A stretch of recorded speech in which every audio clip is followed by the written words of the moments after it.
घेऊ नका। हे आंदोलनाची सुरुवात असेल आणि राजीनामा ने आत्महत्या किया, कभी स्टूडेंट ने हत्या करना पड़ता है।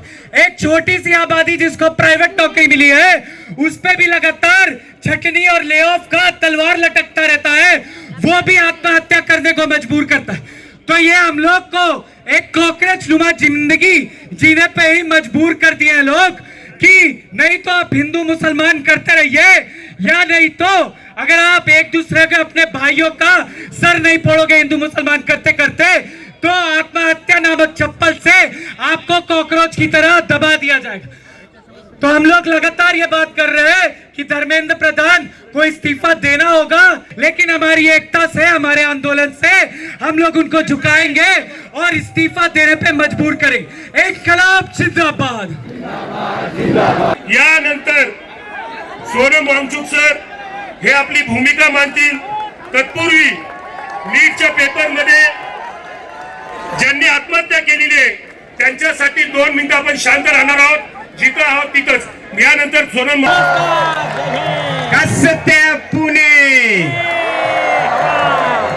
जुले।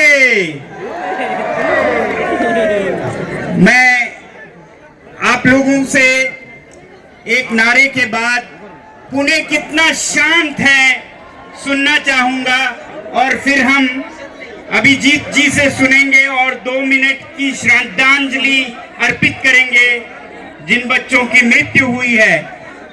मैं चाहूंगा पुणे की शांति सुनो। हो जाइए, शांत हो जाइए। पुणे कितना शांत है वो हम सुनेंगे, उसके बाद इनको सुनेंगे और श्रद्धांजलि अर्पित करेंगे। तो मेरे साथ बोलिए, भारत चीज को सही कहे, चाहे वो सही हो या गलत हो। तो ऐसे नागरिक ना बने, ऐसे नागरिक ना बने। आप वो नागरिक बने जहां सही हो वहां गलत ना कहें, और जहां गलत हो वहां सही है ना कहें। तो जैसा मैं कह रहा था, शिक्षा और पर्यावरण मेरे मुद्दे हैं, हमारे मुद्दे हैं। भविष्य उज्जवल होने के लिए एक तरफ हमारे बच्चों की शिक्षा बहुत बहुत जरूरी है, वहीं दूसरी तरफ पर्यावरण हमें अगले पीढ़ियों तक स्वच्छ रखना बहुत जरूरी है, जिसमें कि हमारी हवा साफ हो, पानी साफ हो, वरना आने वाली पीढ़ियां सांस के लिए तरसेंगे, पानी के लिए तरसेंगे। तो ये जलवायु, ये पर्यावरण, इसे भी हम उस दूर अंदेशी नजरिए से देखें जैसे हम शिक्षा को देखते हैं। और मैं पुणे को सलाम करता हूं, इससे 2-3 बार पहले भी आया हूं। पुणे के लोग बहुत ही सजग हैं, पर्यावरण के प्रति बहुत ही सजग हैं। मैं इससे पहले जब आया तो कभी नदियों को बचाने की बात चल रही थी, उसके लिए आया। कहीं पेड़ों को बचाने के लिए लोग निकले थे, इसके लिए आया।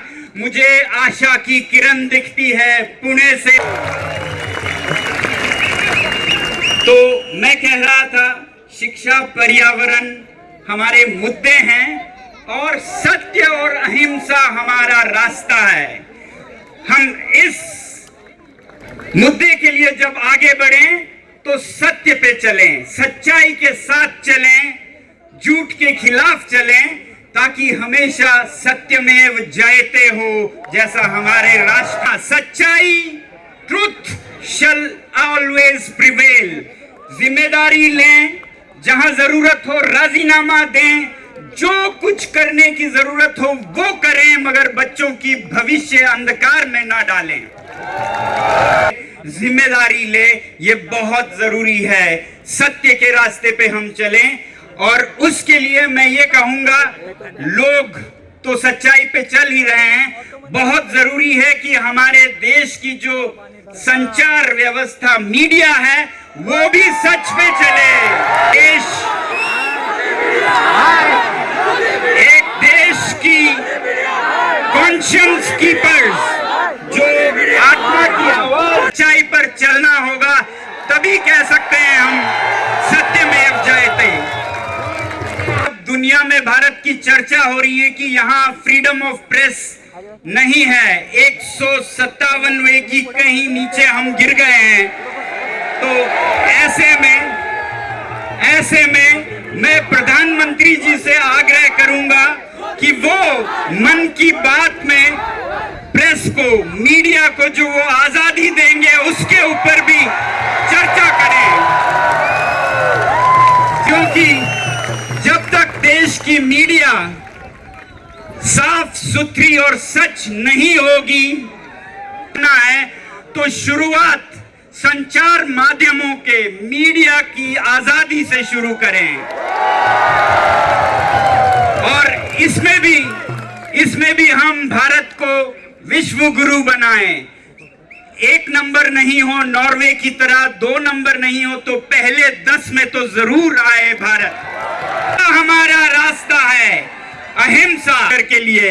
अप्रूवल, परमिशन एयरपोर्ट पे दी गई, कोई गिरफ्तारी नहीं हुई, तो मैं कहूंगा इसका बल था अहिंसा, सत्य, क्योंकि हम सब ने कह दिया था कि कोई हिंसा के इस शक्ति के सामने सरकार ने भी बहुत ही प्यार और मोहब्बत दिखाया, इसलिए इन्हें परमिशन 1 घंटे में दिया गया और गिरफ्तारी की कोई बात नहीं चली।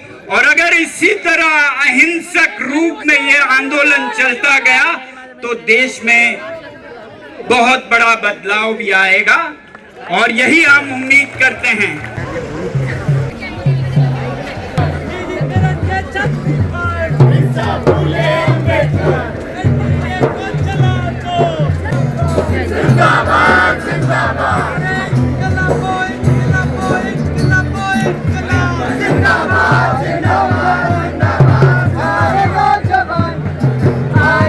जवान तेरी